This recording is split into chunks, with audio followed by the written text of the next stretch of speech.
Hi guys, I'm going to show you how to properly find the jacking points. This is Toyota RAV4 2021 model.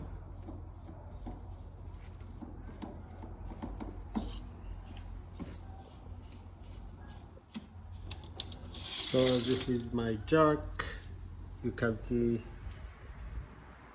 how it is. First you have to find the jacking points. You see two indents.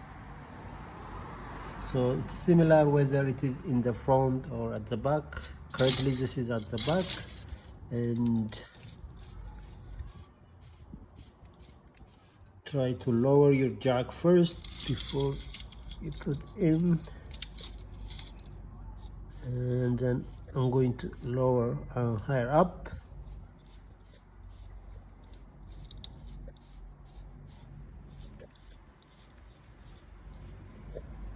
You have to move around to find the right spot.